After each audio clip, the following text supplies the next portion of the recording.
Welcome to the Dynasty Dummies podcast. I am Zach Reed. I'm joined again by Matt Foreman and JMic.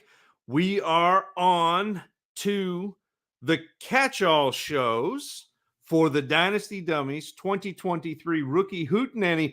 Although, to be honest, it's really like a wide receiver show addendum because we've decided that there are enough people that you want to hear about that we're doing 6 wide receivers, 6 running backs, and then a catch most of what's left over show. So we got 3 more weeks of this. And before we get into the meat of the show, I need to apologize personally to Matt Price of DLF and the DLF flagship podcast because I got a direct message that said, will you talk about Tank Dell? We're not going to talk about Tank Dell this week. But, Matt, I offer my humblest apologies and the third catch-all show that will include Tank Dell in 2 weeks. So we're going to get you. But this week, again, it is 6 more that were suggested by you, the viewers, you, the listeners, the dummies behind the dummies. And you sent us in 6 names. And so we're going to hit those players. Matt, JMic, how's it going? How excited are you to talk some Puka Nacua? You know what? Puka's bounced around a little bit in his career, but you know what? I'm interested to see how you guys think about some of these young fellers we have here. Some of these guys have been getting some love, and I'll be interested to see what you guys think of these young gentlemen. A Puka Nacua. I had to try it. I had to try it. It just hit me. It means no worries. So here we are, fellas. And I don't know that there's been a year during the rookie hootenannies or even when we've done the Texas two-step that we've done in the past as well. I don't know that there's been a year where we've had this many guys that we were intrigued enough to do this many catch-alls that will be upcoming. So as this is technically a wide receivers part 3, it will also be a catch-all part 1, which that's what this is, catch-all part 2 with running backs next week. And then as Zach has dubbed it, a catch these hands episode with that part 3. So yeah, we're looking forward to it, but it's exciting.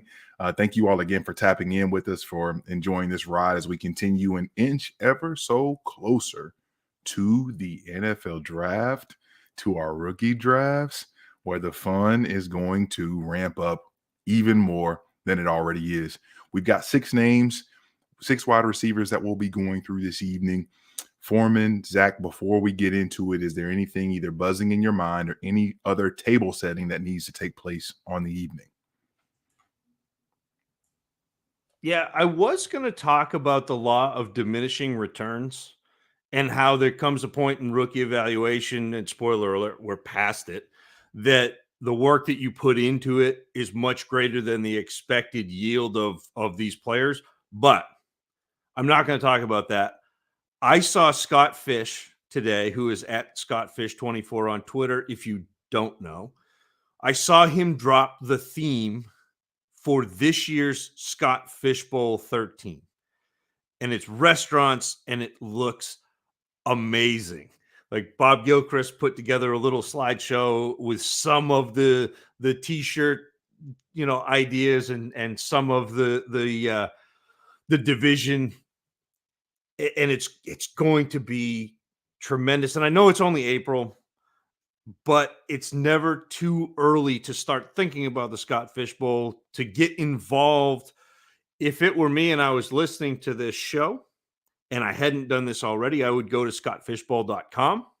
There's a very big yellow button that says sign up for the Fishbowl now. I know it says Scott Fishbowl 12. It's actually the sign up for Scott Fishbowl 13. Click that button, fill it out, get entered. It's invite only. So there's no guarantee that you're in, but there's a guarantee that you're not in if you don't enter. And then I would go follow FantasyCares.org, which is the fantasycares.org handle on Twitter. I would follow that, and I would get involved in the community. I would be active. I would retweet stuff. I would kind of get in the spirit, contribute to the community. If you want to, you can go donate. That's going to be a kind of a rolling thing with fantasycares.org. It's a great thing because it's the fantasy community giving back to the greater community in places that need it. It's my favorite part about this community. It's what makes this an actual community, is that charity and that giving back. And so that's kind of my lead in, my takeaway from this week is it's already happening. The Scott Fish Bowl is already gaining momentum. It's already starting to move forward. The draft is not till July, but you're going to see a whole bunch of things on Twitter and around different podcasts about it. It's awesome. And get involved, help push this, and just you're going to get out of it what you put in it. And so that's where I'm at. I'm excited about the Scott Fish Bowl. I was excited to see what is going on with the theme, and I'm excited to see other people excited. I'm excited to see people, discover the Scott Fish Bowl along with the rest of us who are already firmly ensconced. It continues to be a magical time as Scott unveils these things, and people get to come alongside and be a part of the giving, be a part of the sharing, the caring, the encouragement. It is a really sweet time. So I'm glad you brought that up, Zach. Thank you for illuminating that, because I think it's definitely a worthwhile cause. All right. Real quick, can I say something here? Absolutely. I hope there's a Waffle House design T-shirt, because I would love to buy one of those. There absolutely will be, and if there isn't already, I'll get Bob Gilchrist on that, and it'll happen. I can ping Bob as well too. I think it'll probably be one of those things where even Russ will get in on that action in terms of those the T-shirts that people get excited about. I'm excited. That'll be a good one. ffpodshirts.storeenvy.com. Yeah, scattered, covered, and smothered. Let's get it. And chunked. Sorry, gotta have it chunked. I like mine peppered as well too sometimes. I'm with it. 6 players. We've got a lot of big boys that we'll be talking about today. Mostly 6 feet and above. Sorry, Jayden Reed. You drew the short straw, and you're going first. Jayden Reed is up first here for the wide receivers, and not exactly small. 5'11", 187 as he measured at the combine. Began his career at Western Michigan. Then, after a very successful time there, in 2018, transfers to Michigan State, spends 3 years there, and he experiences with Michigan State the good, the bad, and the ugly. The good being a 2021 season where obviously Kenneth Walker was there still doing work. That team was having a very successful year in the Big Ten. And in that year, he puts up 59 catches, 1,026 yards, and 10 touchdowns. Shows off a ton of versatility. A lot of good stuff happened for him then. In 2022, struggle bus was in full effect up there in East Lansing. 55 catches, which was still very nice, obviously, for what he had done even on the previous year, but only 636 yards and cut those touchdowns in half down to 5. We didn't see the explosion quite as normal as we did in that 2021 season. Jayden Reed being a player that a lot of folks are really excited about. Foreman, I'll give you honors today. Jayden Reed, Michigan State, Big Ten. Can you put your bias aside to deal the real on Jayden Reed? Shout out all-time sports name, Rocky Lombardi. I mean, can we get a better sports name for a quarterback than Rocky Lombardi? But yeah, Michigan State have been a thorn on my Penn State side of these last 8 to 10 years here. Talk a little Jayden Reed here. Mr. Reed got some good yard after catch ability. Something I was pleasantly surprised with. Plays bigger than his size. Changes his speed well. He's physical in his route, and he's a good route runner.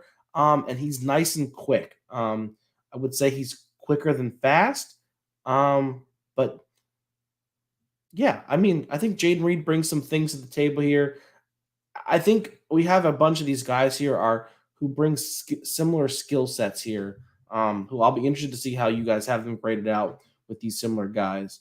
But that's my Cliff Notes version on Jayden Reed.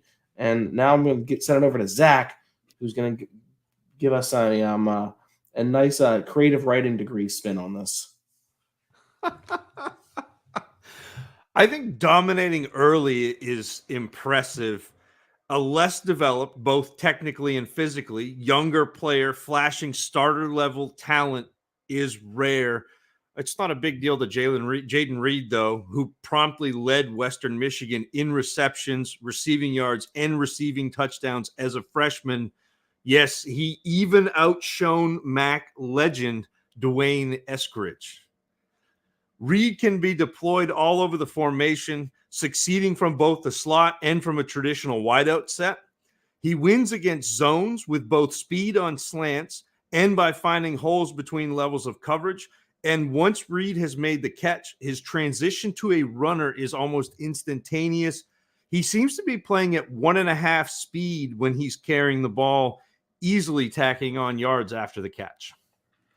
All right, so many of the positives there. And when we're looking at Jayden Reed, I think one of the pieces that you really enjoy that I'm not sure either of you highlighted, but I know that you've seen this, is there is a specific level, and for me, you highlighted the place of him playing a little bit bigger than his actual size. I think there's a piece of like, what's the right word?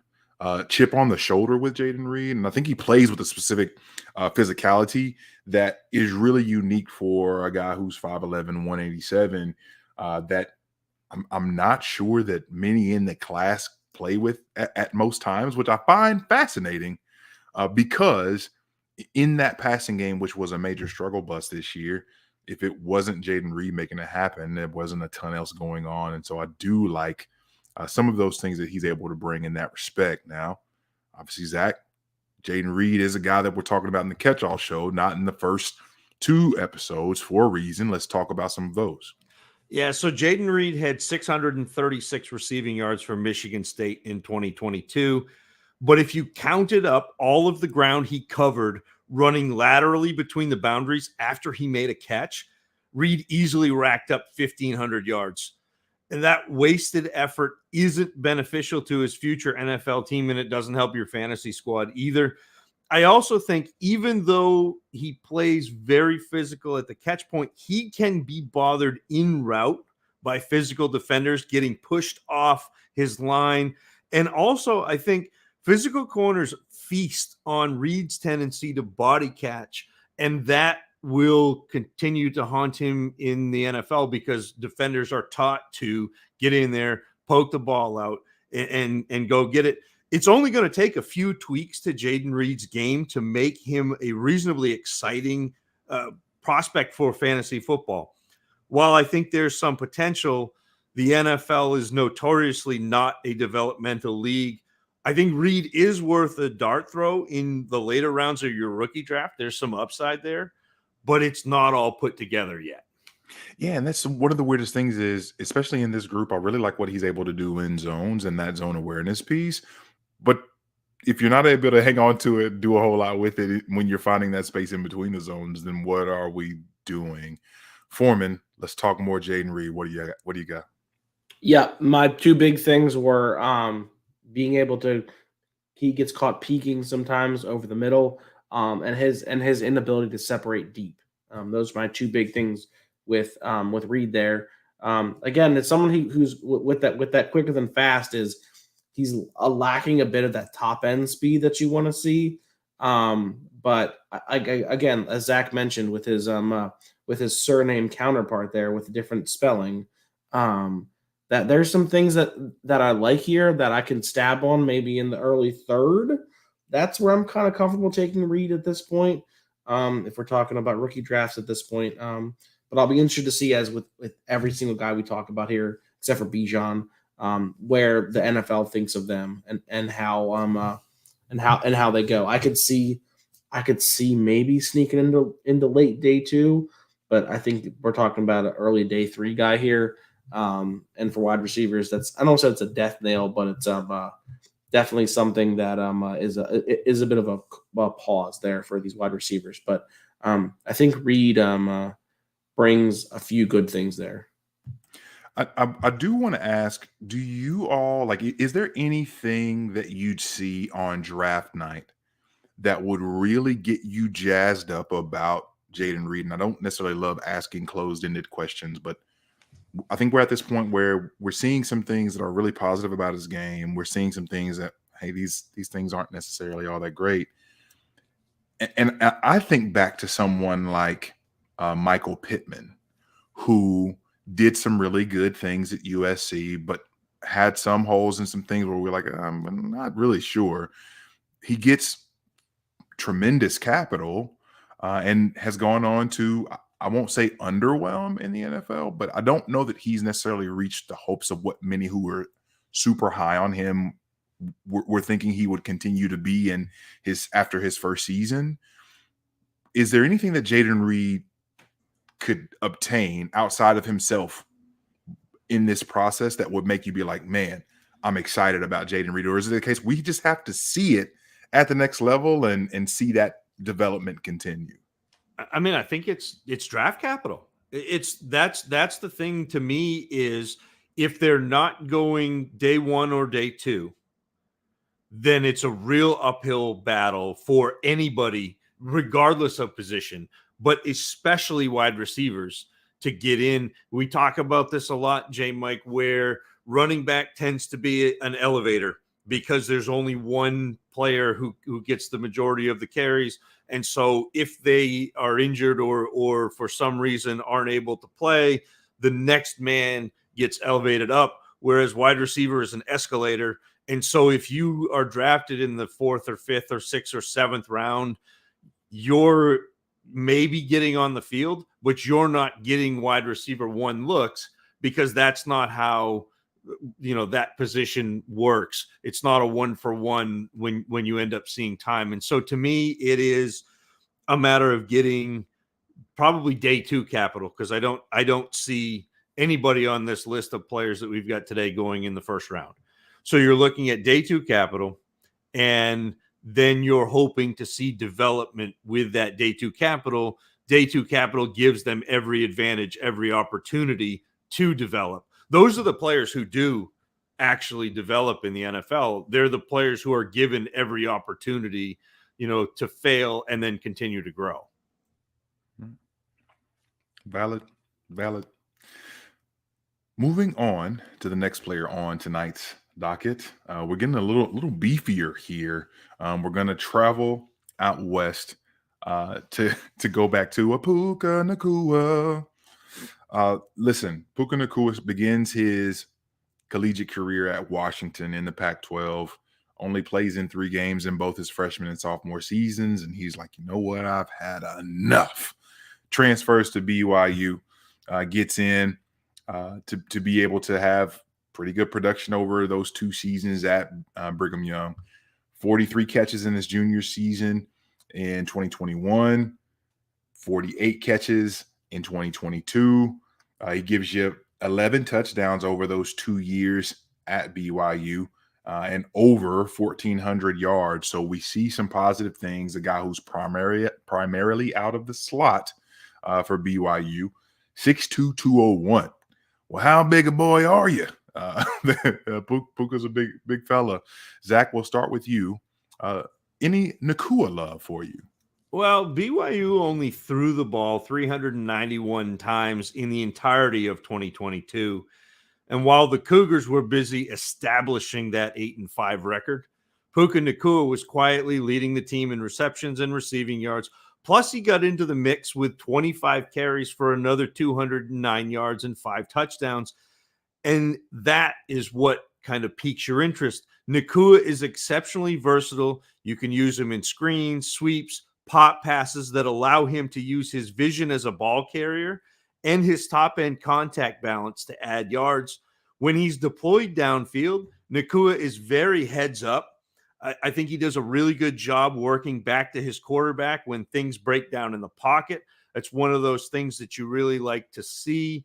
He catches the ball very quietly away from his body, and once he has secured the catch, I think he's ready to bring the thunder. Like, Puka gains yards after the catch with a punishing style that corners get a little bit wary of. you see them take a couple of those hits from Nacua, and they know it's coming the next time, and they back off a little bit. And I think Nacua does a pretty good job winning at the catch point as well, owing most of that to being a really excellent deep ball tracker. Shocking versatility, truly, to be leveraged in so many unique ways. And obviously you highlighted those, Zach, and his ability. And I think one of the nice things, if we could merge players together, it would be really awesome to see Puka Nacua's ability to get north and south be merged with Jayden Reed. And I think that you'd see a much more efficient player, someone who'd be able to make so much more out of what their ability is if you look at Jayden Reed in that sense. And that's one thing with Puka Nacua. There are times where he's not spending a lot of time dancing or trying to get way wide. And there are instances, obviously, if it's a jet sweep or if it's a pop pass, obviously it's designed. Maybe the play is going to be going out there. But in the majority of instances, especially on those screens or even when he's running those vertical routes that are coming back, his north-south ability is awesome. And to be able to see him give it to those players in the secondary consistently with consistent hands that I think could make him a nice, trusty player for any offense if they want to equip him that way. I find Nacua's upside intriguing. Foreman, what say you about Puka? I'm with you there. I think Nacua shows a good basketball background there. I'm not sure if he has that, but I think it's something that Zach pointed on there where he's got great ability on those 1v1 balls. He's physical after the catch. He tracks the ball well. He's got good sideline awareness. As we mentioned with his versatility there, he's got good yak ability, and he can work at all three levels.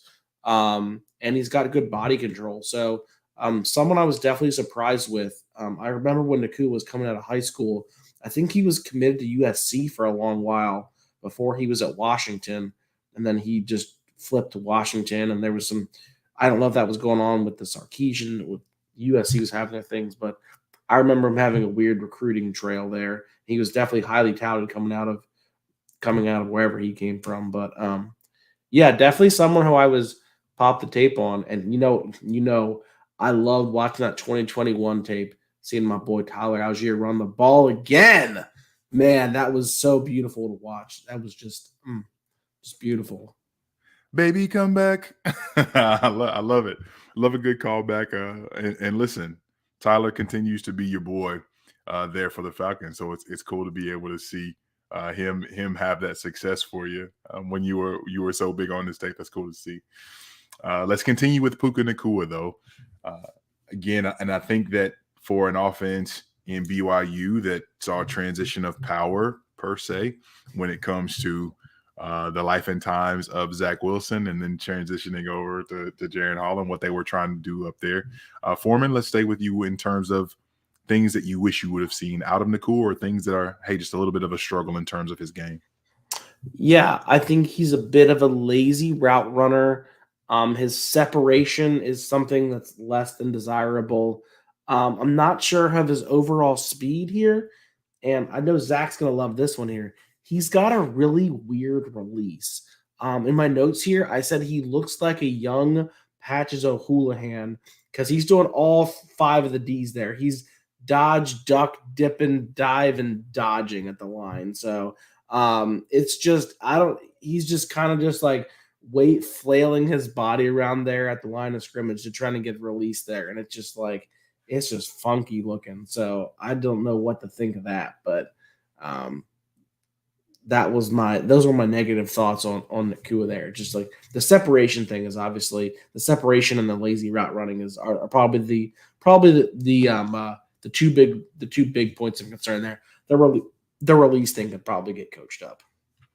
Yeah, and I think that you'd just like to hope that from us, if someone's going to be taking him from a scheme perspective, that they're just able to put him in those positions. And I feel like BYU did a really good job of putting him in positions to succeed consistently, whether that be close to the line of scrimmage, or not even necessarily always having him push downfield.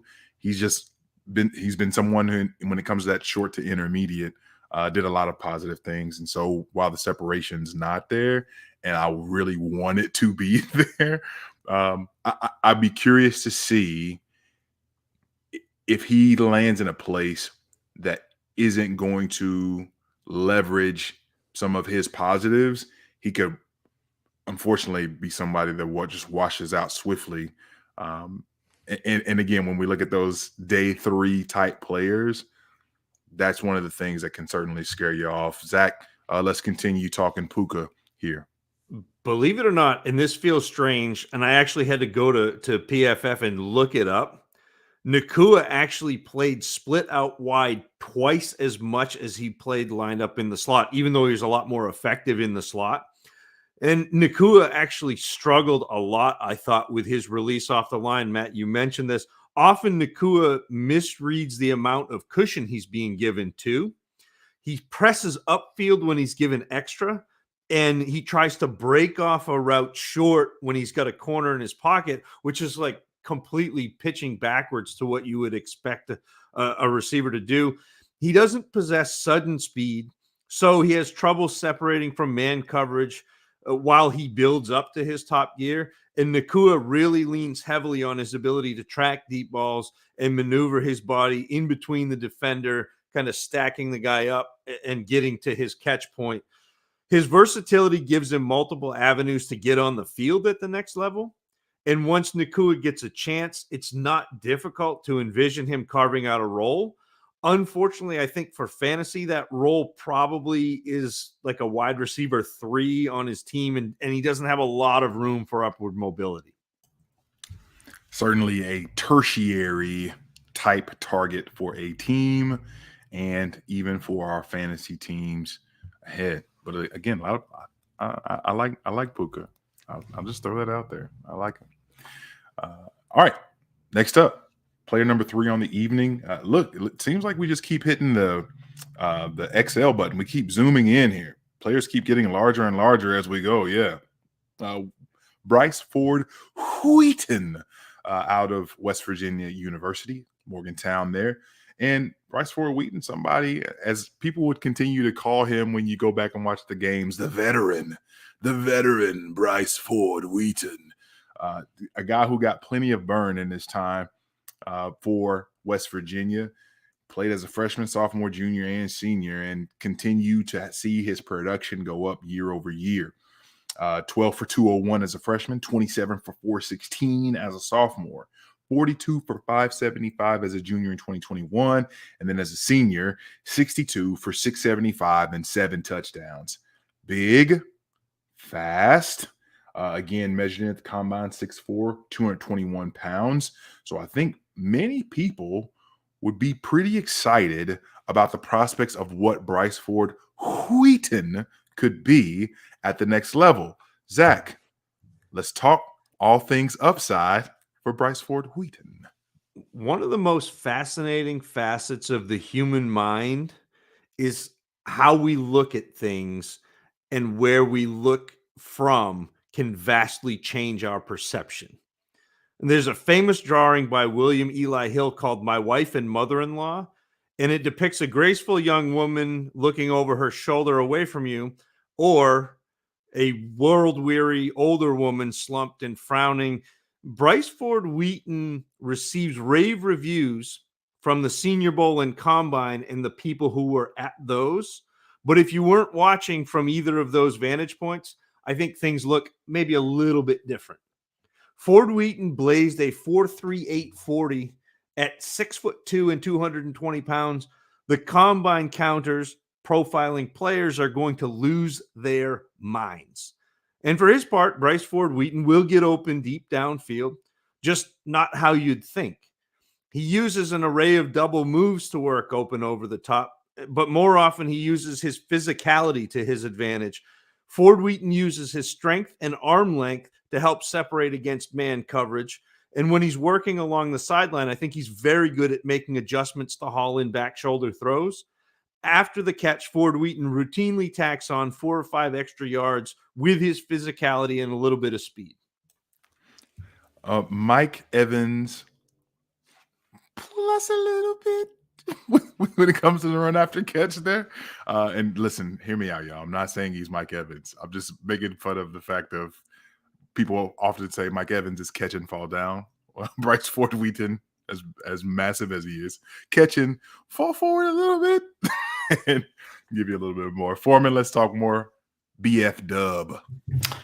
Yeah. Again, Ford-Wheaton uses his size well at the catch and after the catch. He's got a nice, with his release, he's got a very nice hand swipe move that he does at the line of scrimmage that I thought something was interesting for him as well too. And I think he could be a good red zone target as well too. He obviously displayed that as something that he used to his advantage. It just didn't seem like he was open, and then all of a sudden JT Daniels was throwing him a touchdown. So I don't know if that's immaculate ball placement by JT Daniels or just Ford-Wheaton just using his size and arm length to catch those red zone touchdowns. But something that I definitely saw that I was impressed with from someone just by reading the combine scores of someone who ran a 4.38, something I certainly wasn't expecting. Yeah, and I think that 4.38 was able to be seen when he's pushing routes vertically, because I don't know that it's something that he was able to really flex when he's starting, like his get off. And for as physical as he often can be, specifically vertically, I just saw at times where he would be challenged and he wasn't winning a lot of those challenges when people would really get up on him and work him. And it wasn't often, but for his volume, you did like to be able to see him at least en route. He'd have those subtle like veteran push-offs, and they weren't nearly as smooth as veterans would do, but clear pushes that weren't getting called for offensive pass interference. So I find a really unique stance of how he navigates and how he wins.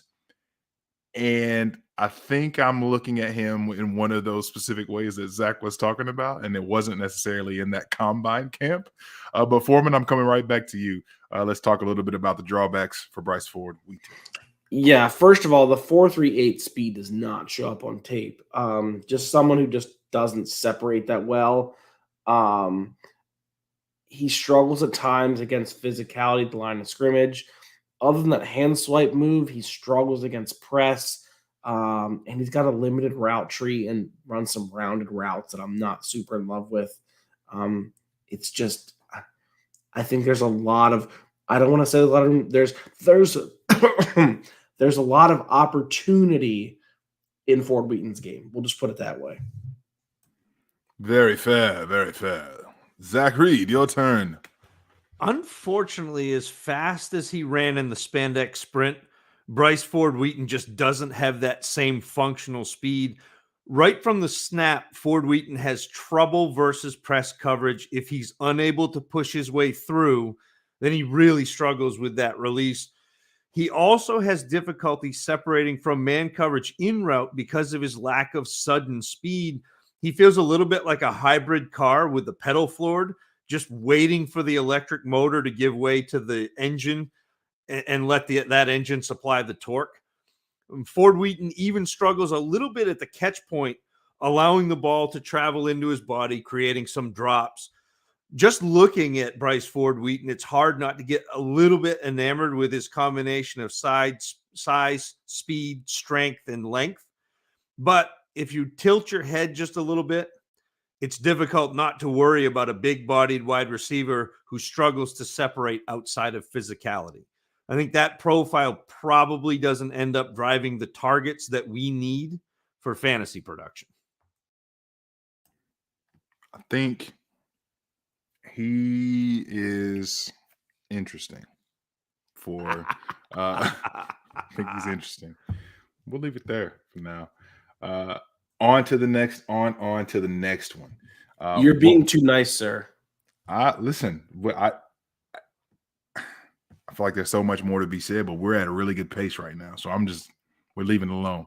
He's Bryce Ford-Wheaton. Moving on. A.T. Perry. And before I even get into A.T. Perry, and again, we stay in the land of really tall guys. People had him listed at like 6'5" before the combine, and he measures in at 6'3.5". And I think that people were, I don't know if they were disappointed at all, but it was like, it just feels really different. Like they're both really tall still for a wide receiver, but 6'3", 6'5". I don't know. Anyway, does quick pop quiz. Did anyone track down what the AT stands for? I didn't either. I was trying to search it earlier, and Is I it wasn't able to. is it all terrain? Maybe it's altruistic. Maybe that's what altering or altruistic. One of us is guaranteed to be right according to the internet, some way, somehow. We'll find out. A.T. Perry, out of Wake Forest, measured in at the combine, 6'3", 198 pounds. Rather slim fellow, but tall, and made plenty of plays for the Demon Deacons over his time there. Highlighted by, obviously, Sam Hartman, who led the Demon Deacons in that super duper slow mesh to lots and lots of wins. You may not like it, but a lot of wins, a lot of production. Bryce, you gosh, still got BFW. Atorian Perry. Atori.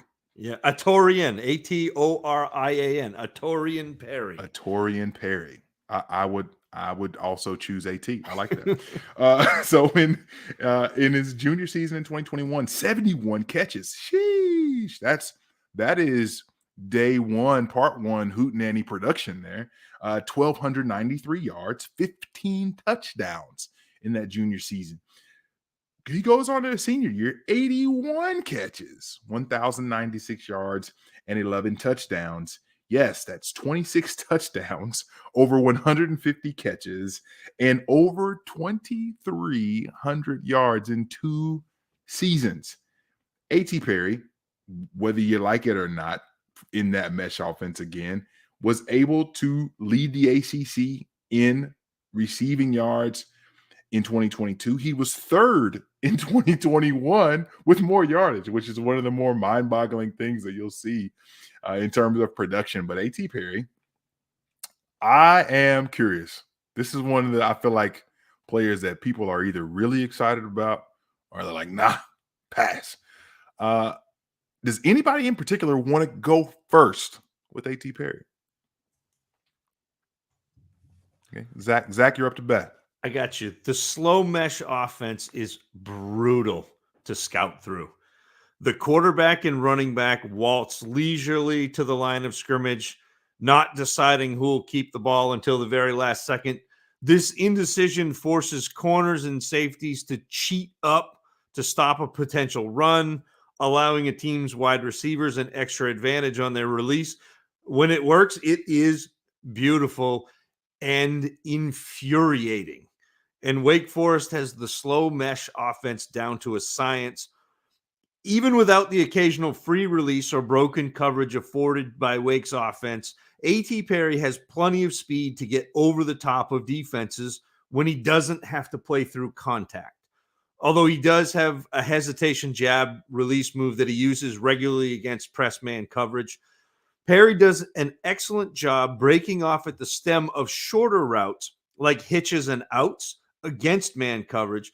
Against zone coverages, Perry has success underneath and also has the ability to find holes between levels of defenders toward the boundaries, and he does that really well. He will also make plays in traffic, often securing the ball in between multiple defenders, which I wasn't expecting, but was really happy with finding. And oftentimes I think when we talk receivers, we really like it when they're able to settle in between zones horizontally between defenders at the same level. And one of the really unique things that I like about A.T. Perry that I don't know that I can speak for a lot of receivers in this class is he is able to find the 3D holes in the zone. So it's not just the horizontal between the defenders at the same level. It's almost like this weird triangulating system that he's able to leverage. And it's really good, like really good. And A.T. Perry was one that when I first started watching his film, I was like, I don't think he's it. And I kept watching and I kept watching. And I'm like, this guy is making plays everywhere, at every level. And I don't necessarily know that I love everything that he does vertically, but I really enjoy the work that he's able to do underneath and intermediate. And you will also see him winning one-on-one. I think you see him track the ball well. I think you see him do a lot of really positive things. But that zone piece for me, it was like he gets this. Like he understands seeing the game, and I thought that was a cool thing to see. Foreman, A.T. Perry, Atorian Foreman, Matt Torian Foreman. You're up. Yeah, A.T. Perry. This might be a guy because I'm just not seeing it with A.T. Perry. I'm just gonna be honest with y'all. You can count me in that camp of just not seeing with it. He's got pretty decent long speed. He's a pretty good athlete. I saw the zone stuff as well too, but I don't know. It's just I'm just not seeing it. I'm just gonna roll into the negatives here. He's not a good run blocker. Doesn't adjust well to off-target throws, and struggles to separate downfield. Isn't great against press, and has got an average release. It's just there's just a lot of things here. I'm just not seeing it for someone who people think could be a second round rookie pick. I don't know. It's just I've seen this song and dance one too many times here, and it's just not my cup of tea. I've been burned on too many A.T. Perrys. He's got a lot of Akeem Butleriness to him, and that's don't do that. Don't do that. Don't do that. Don't do that. But the funniest part of this is like when you start an evaluation or when you start talking about someone and you just repeat their name a couple times and look into the distance, that is made for TV. Like I know Matt's about to take the largest dump on somebody. Like my man's been loading up on Taco Bell. And he has got to release on somebody. It's about to be biblically bad for someone. Man, I'm shocked we see it so differently, Foreman. I'm really bummed, but it's fun.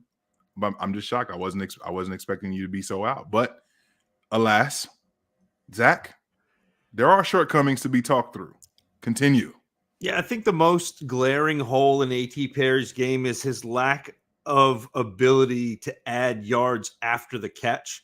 And sure, he does a lot of things and had a lot of success via deep throws. But when he's asked to create on a quick hitter, Perry just doesn't have that juice. He doesn't have that short area quickness.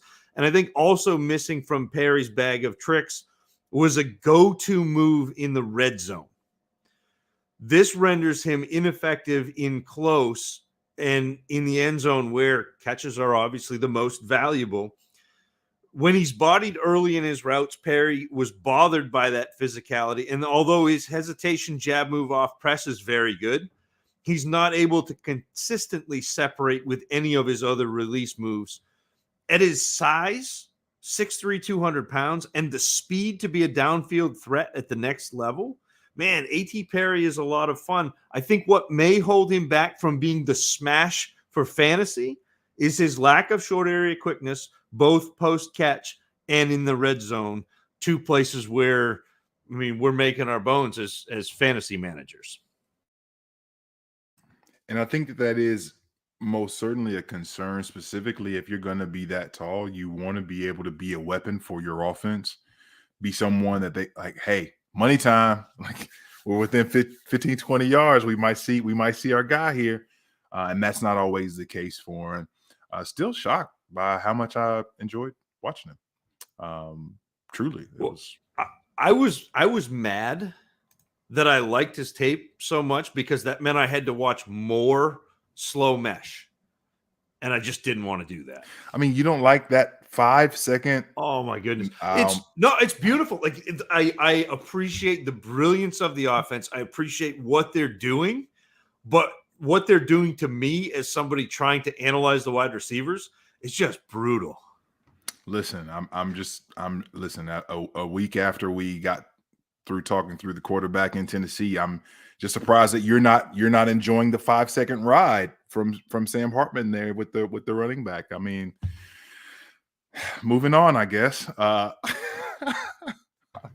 hate this. I hate the slow mesh so much. It's so awful. I was just like, we're doing a demon deacon. I'm just like, why are we doing this? I remember going back and watching Sage Surratt. I'm just like, what is this offense? Like, what is this? Speaking of Sage Surratt, I'm getting a lot of Sage Surratt from A.T. Perry. If you want my oh my gosh, we do not see.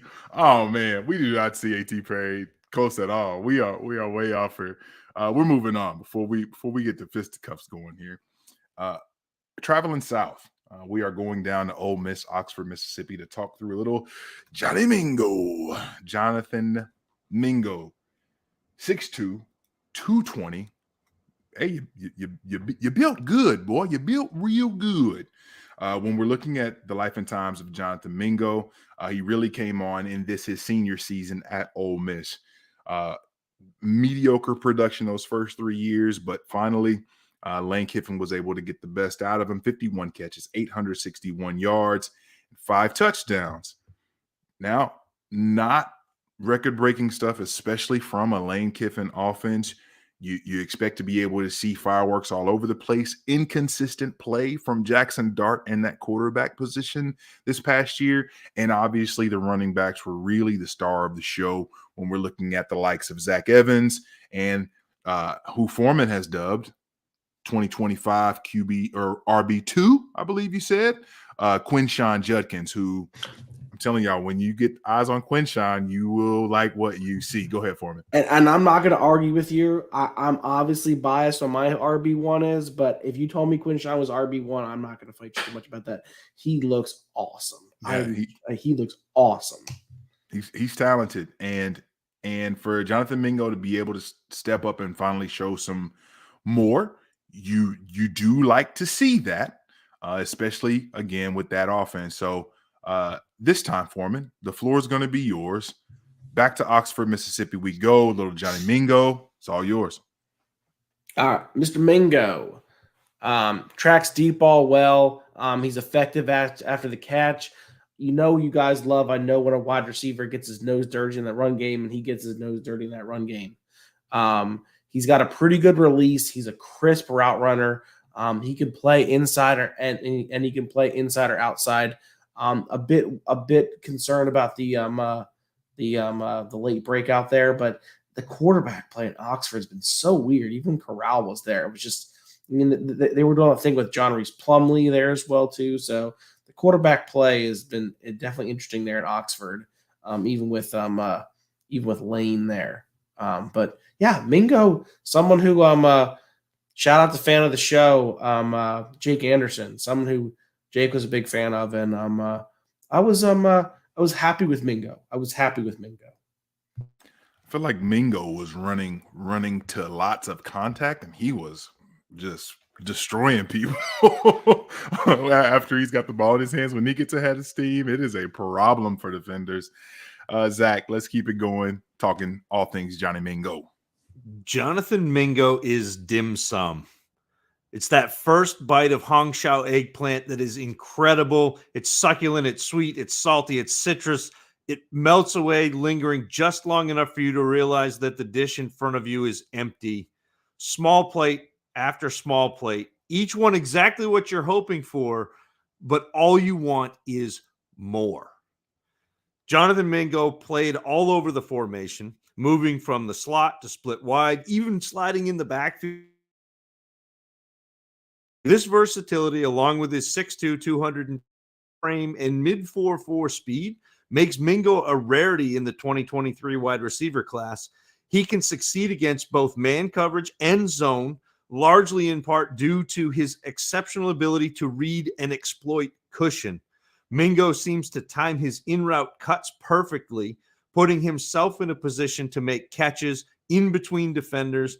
And once he's got the ball, Mingo adds those extra yards with his speed and especially his physicality. Boy, strong, country strong, some might say.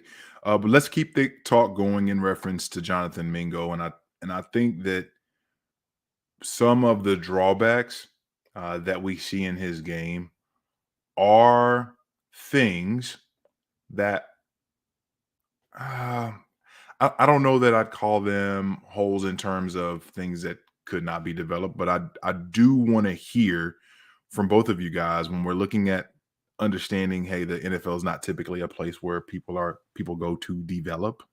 I'm curious to see when you look at the downsides if we align on what could be, but also is it something that he's even going to have the opportunity to be able to leverage. So Zach, I'm coming right back to you to talk negatives on Jonathan Mingo.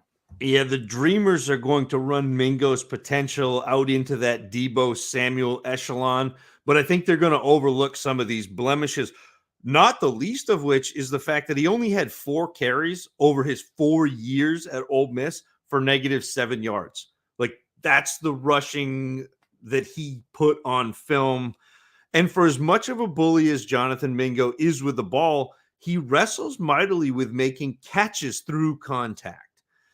For some of those struggles that can be attributed to Mingo letting the ball travel in on his frame, and this tendency to body catch leads to more drops and pass breakups than you'd like to see. Mingo also goes through stretches where he can't seem to separate, especially against zone coverage, where he'll just be content to sit down with a defender. And it just drives me nuts. He should find that open hole. It's 3 more steps. Come on, John. Let's go. Mingo has a lot of potential, and the similarities to A.J. Brown go further than just that Yale blue jersey of their Ole Miss uniforms. Mingo is big, he's fast, he's physical, but he was unable to separate himself from the rest of the Rebel receivers in his 4 years in Oxford. It seems unlikely to me that he'll be able to make his mark at the next level. But man, 6 more orders of char siu pork buns sound fantastic, and I hope he delivers. Keep it going over to you, Foreman, as has now been dubbed by in the chat there, Puff Pass Kick Jonathan Dim Sum Mingo. Bring me some pork belly. Yeah, I think Zach hit on my 3 big concerns with Mingo were his body catching, his inability to separate sometimes against even man or zone at times as well too, and then his physicality he does after the catch is just his lack of physicality at the catch point is something that I found a bit concerning with old Dim Sum there. I find, at least as we continue to try to refine what we do and be better at what we do, and obviously not just for our own teams, but as we deliver what we see in the content that we do to the folks, you who are listening or watching or consuming in some way, I think Jonathan Mingo is someone, and this is just dreaming for a moment. I think both of you outlined really well the things that he and the things that I hope that you would do, which would outline the things and places where he's not it to this point.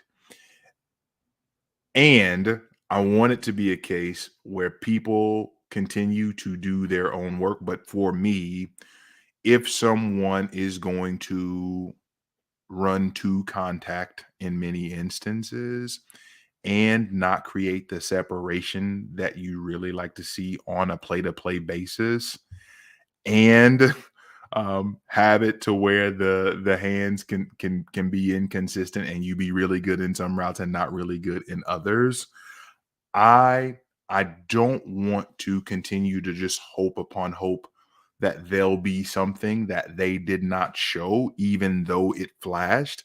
And I think when it comes to someone that even when you talk through that comp that people make sometimes, Zach, when it comes to Debo Samuel, if you look at Debo's production at South Carolina, when he shared space with someone who a lot of people, us included, were excited about, someone like Brian Edwards, we still saw Debo, when healthy, be tremendous and outshine folks. And to not see that happen with a guy that got as many snaps as he did in an offense that's as receiver friendly as any, I just caution folks to do the dream where they're like, oh, if he gets more, he can be. Hold up. He had plenty of opportunity and we didn't see that consistently. So let's pump the brakes a little bit. Well, and this is exactly why we watch film the way we do and chart the way we do, because you don't get caught up in the highlights if you're charting enough games and you're charting enough plays and you're seeing what guys do consistently, because that is who they are. Like, it's fun to dream, it's fun to look for the next big thing. And with Debo specifically, you talk about, looking for traits and looking for something that a player does that separates themselves out. Debo Samuel, and it's in my write-up, had coming out of college the best quick slant route in the red zone that I have seen outside of Devontae Adams. And just specifically that move and that route and his ability to separate on that set him apart from some of the other players. And now I didn't have him graded out to be Debo, what we've seen in the NFL, but I also had him in my top 6 receivers that year, where a lot of people didn't. A lot of people were pushing up players like J.J. Arcega-Whiteside and that type of player. So Arcega. Yeah, sorry. Vega. But that to me is the difference between looking and hoping. And I know like NFL scouts do that. NFL scouts try to project what a guy will be, but I think you have to project what a guy is and then add what he will be, as opposed to just hoping he's going to become something that he isn't. Very well said. Debo's short area quickness, even at South Carolina, man. Listen, y'all, we're just saying, this is what we see. We're just telling you what we see. Do with the information what you will. After a really fun catch-all part 1, we're down to our last player. We now travel back up north, this time with Tua's little brother delivering the rock. We've got Radio Rakim Jarrett, and we kind of did this bell curve of size. We started with 5'11", we went all the way up to 6'4" and 6'3" guys. Here we are now back at 6 feet, 192 pounds with Rakim Jarrett, and someone who the Devy folks had been excited about for quite some time. And unfortunately, for one reason or another, between injury and between ineffectiveness in the offense and utter sadness there for the Terrapins, Rakim Jarrett never quite got to the heights that many hoped for. His sophomore season in 2021 was the one where people were most excited to see and watch him hopefully build on, where it was 62 catches, 829 yards, and 5 touchdowns. But unfortunately, his final year at Maryland did not yield the same results from that season prior. 40 catches, 471 yards, and only 3 touchdowns. A guy who showed a ton of promise coming into the collegiate ranks, and unfortunately didn't quite give us what we were hoping for in many instances in his actual career. Matt, can we somehow, some way, find a way to get Rakim Jarrett paid in full? Love the ref there. Yeah, it was. I remember watching the Penn State Maryland game back in 2021, and I went and left. Watching the game. It was one of the only games I've actually just like got up and couldn't stand watching the game anymore because of what this man was doing to my team. It was just, I hated watching him. And between him and Demas, I was like, man, I was not looking forward to them playing them this year. And then that wasn't a problem at all. But Jarrett, he's quick in and out of his breaks. He's got excellent body control. He catches the ball away from his body with that as well, too. He wasn't pressed a ton, but he shows some elements there with his release. He can play at all 3 levels. He's got positional versatility. He's plenty fast. And I like his ability to work on the sidelines there as well, too. Very well. Zach, over to you. Listen, is there any need for us to sweat the technique when it comes to Rakim Jarrett? No, I have a comp. Oh, listen, for Rakim Jarrett. If we had any kind of budget here where we could insert sounds, bells and whistles, just stuff going crazy right now. If Zachary tells you that he's got a comp, y'all need to listen. This is unprecedented. I know. I don't like I despise comps. This one just won't leave my head. Rakim Jarrett is Mr. Rogers' Neighborhood episode 1484. Whenever a player tiptoes the sideline and gracefully hauls in a catch, I immediately think of that specific episode. It's the one where Fred Rogers visits the local dance studio where Hall of Famer Lynn Swann is practicing ballet. Jarrett probably isn't destined for Canton, but he does have that toe drag swag. And Jarrett's work on the boundaries is some of the best in the class. He consistently gets down with both feet inbounds as he secures the catch, even though only one is required at the collegiate level. While Jarrett probably profiles as a possession type receiver, he does add a surprising number of yards after the catch simply because of how quickly he transitions to a runner. This quickness often surprises defenders and allows Jarrett to get past them initially. He works off press coverage with a jab step or a hesitation move and consistently allows himself room to work. And I think Jarrett is also a heads-up player. He works back to his quarterback when a play breaks down and is always in the mix when a fellow receiver needs a block downfield. And I didn't mention this before, and I should have. In the instances where guys like Bryce Ford-Wheaton and A.T. Perry do the drifty thing on routes at times where they'll drift on it out or they'll drift on a comeback and they just kind of fade into oblivion instead of working their way back really well. I really like the way that Rakim Jarrett is able to manipulate the sidelines in that sense. And he does a really good job for what I saw, consistently working back to the quarterback. And there'd be often times where Tagovailoa was running for his life, like all over film. That Maryland offensive line was a sight to behold in a not good way.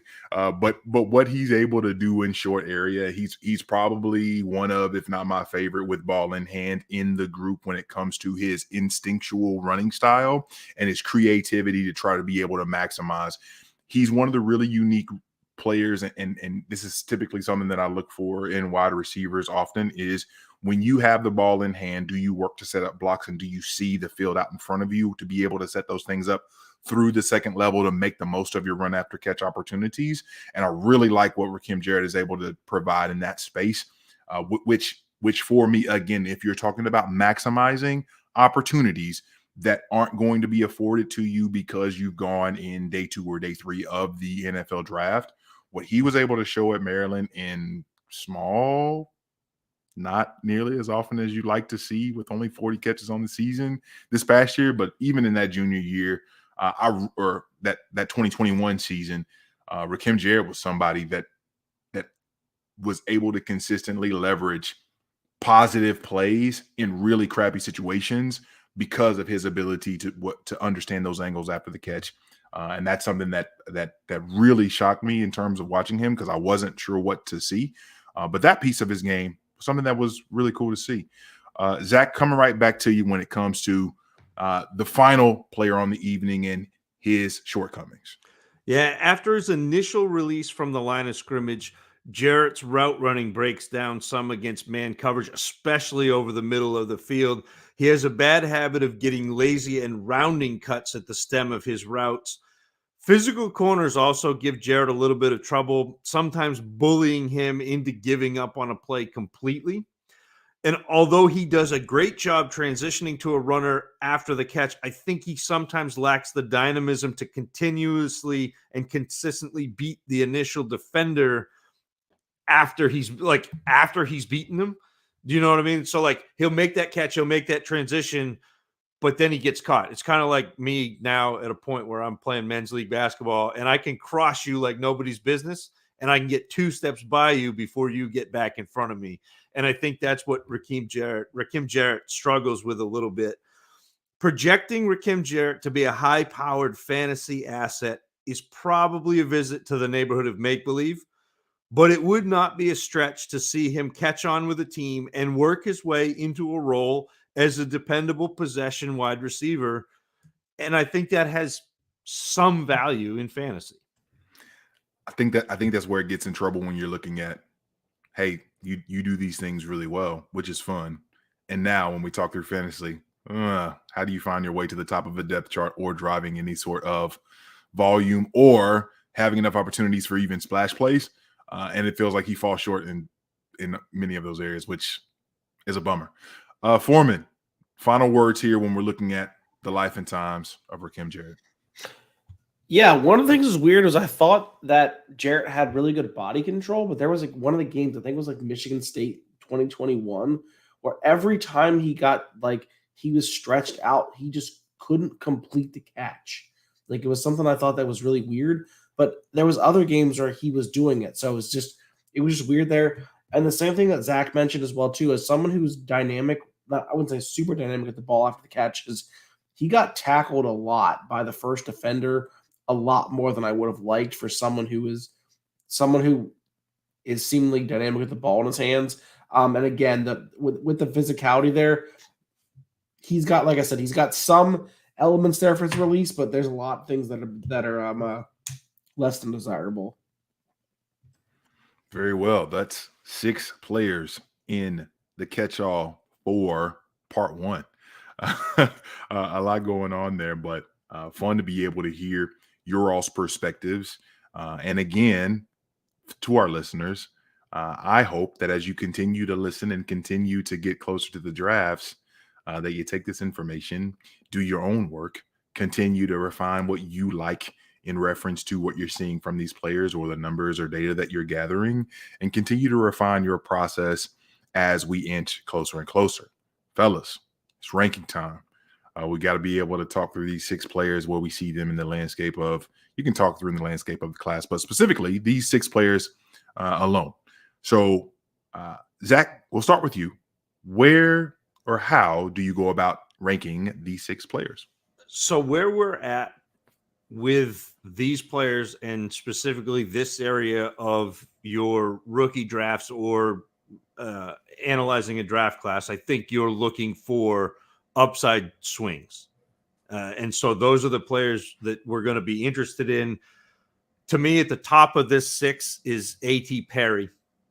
Jonathan Mingo is second. Those two make up a tier just below my tier of Zay Flowers, Rashee Rice, Marvin Mims, and Josh Downs.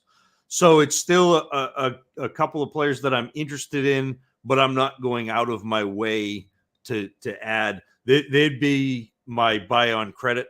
You know, my 3rd round. If I don't have a 3rd round pick, I can add a 4th in next year's 3rd and go get one of them if I'm in a position where they're still available and I like them more than what I like is around.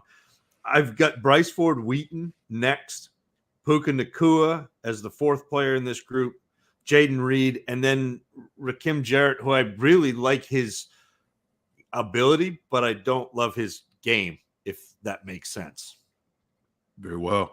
Man, this is gonna be fun to listen to how we have these, because that's and to clarify as well, folks, we're talking through film grades. We have a way that we go about analyzing and watching many hours of film to be able to get through this entire process. We watch a lot of games. We track a lot of stuff to be able to do this. And so I want to be clear. There's much in the process in terms of where these folks can shake out, where we take them in drafts. So just remember that we're talking through film grades and how we have these guys leverage at this time in terms of those grades for what we saw on film. Foreman, this is going to be fun because when I come at number 3, I know that we're just going to be I don't think this is going to be flipped, but it's just going to be Zach and I are almost completely flipped. Oh man, let's hear it. So I have Jarrett at 1. Okay. I've got Jarrett at 1. I've got Puka at 2. I've got Mingo at 3. I've got Jayden Reed at 4. And then these last 2 guys, I'm just not buying them. And that's Ford-Wheaton and A.T. Perry. Like they're just not my and I have Ford-Wheaton ahead of Perry as well.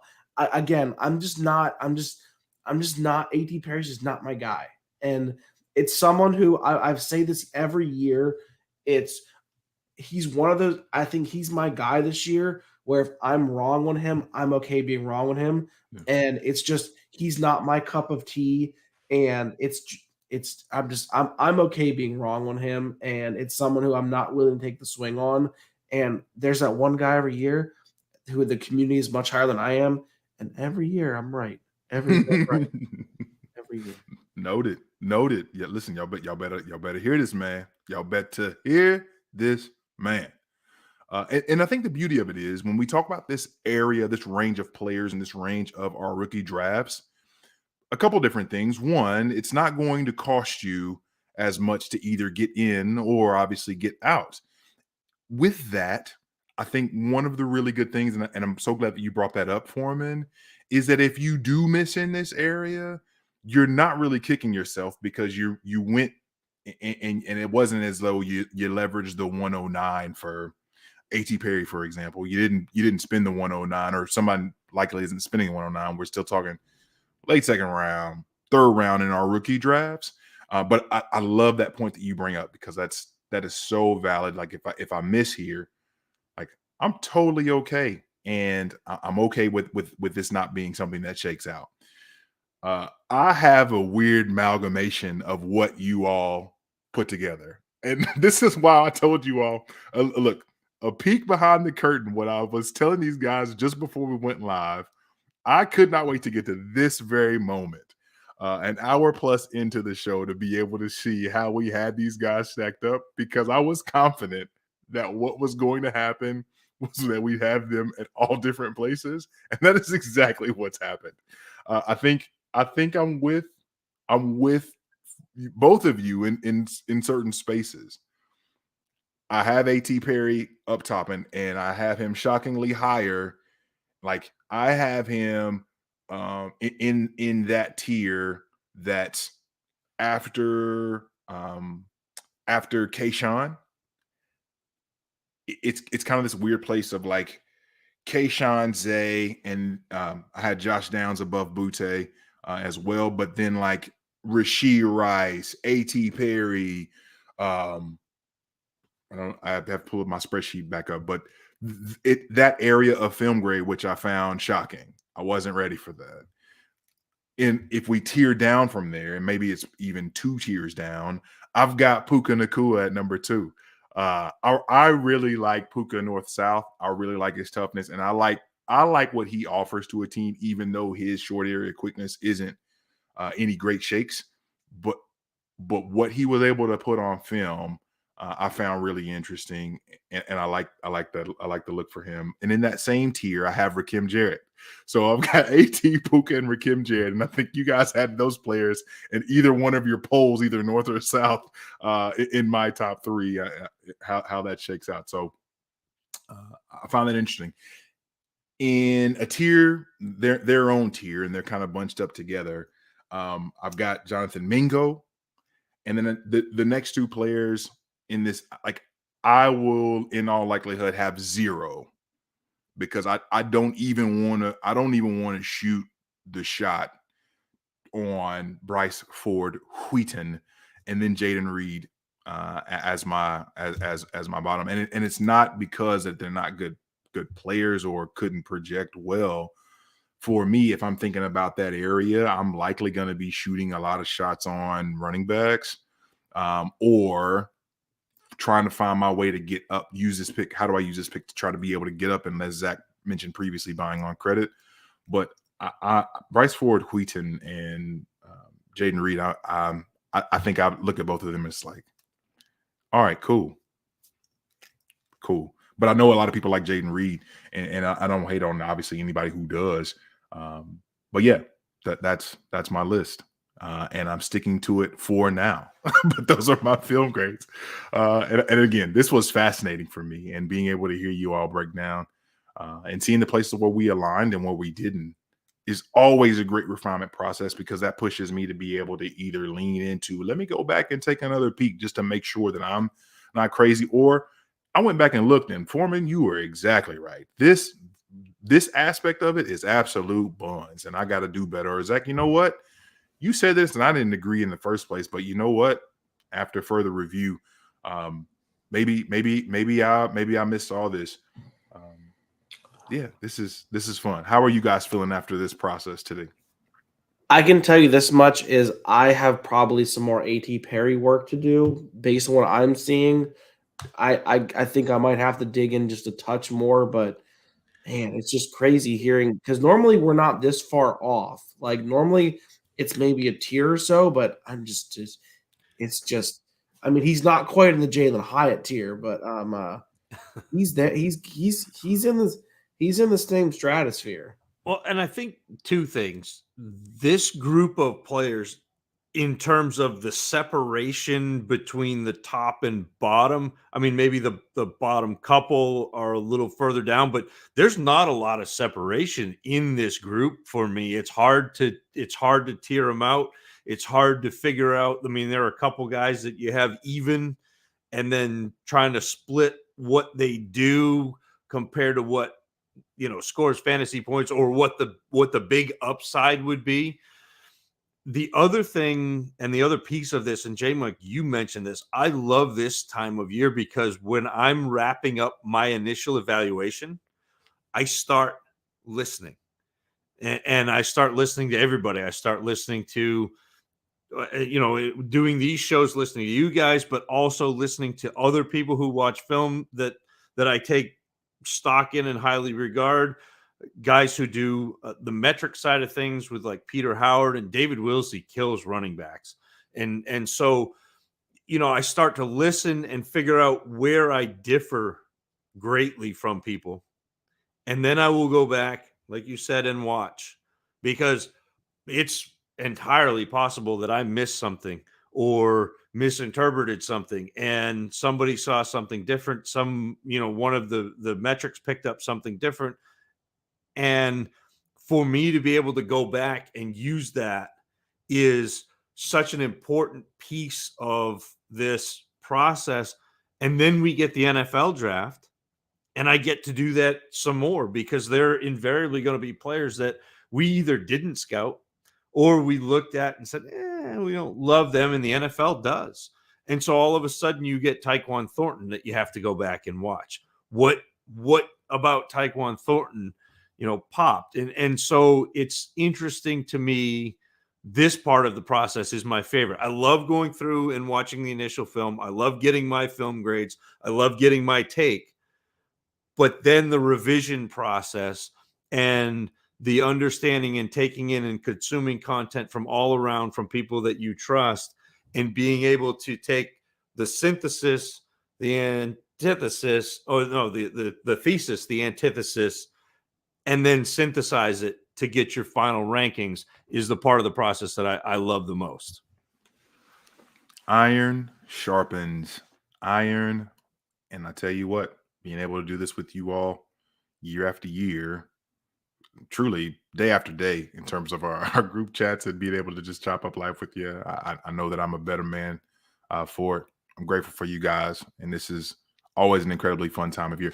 A.T. Perry doesn't move like Hakeem Butler. I'm offended, Foreman. Sorry, I had to get that off my chest. I'm not really offended. I just find it funny. All right, this is that. That is this. This is part 3 of the wide receivers. Part 1 of the catch-all show. We've got 2 more editions, and who knows, we might fool around and record some more because there's more players or something that either people are excited. And again, thank you to everyone who mentioned a name in a DM, who mentioned or responded to the actual thread that the account put out. If you've touched base with either Foreman, Zac, or myself in this process, to be able to say, hey, what about? We appreciate it. And we don't take that for granted. We don't take that lightly. Thank you for trusting us and allowing us to be someone, even if you love our takes or you hate our takes or anywhere in between, the fact that you took the time to lend us your ear and even halfway care about anything that we've had to say with our processes. Listen, you can't get that time back. And we're grateful that you'd allow and spend it with us. Truly something that we cherish. We're grateful for it. We appreciate it. That is it for this week. Zach, over to you. Yeah, I think the more I do this, the more I appreciate the little community that we've kind of built with the people that show up in the chat, the people that show up on Twitter, the people that download and listen and talk to us. We love it. We appreciate it. We don't take you for granted. Thank you for being a part of this. Thank you for rolling with us for another episode of the Dynasty Dummies Hootenanny. This has been Matt Foreman at Fat Mormon, JMic at JMic Check. I am at Tacit Assassin 13 on Twitter, and this was the Dynasty Dummies. Peace. There's a button over here somewhere. You can do it, Zach. Eric, good We night. believe in you. Sorry for your COVID. You're welcome. We hope we kept you some company.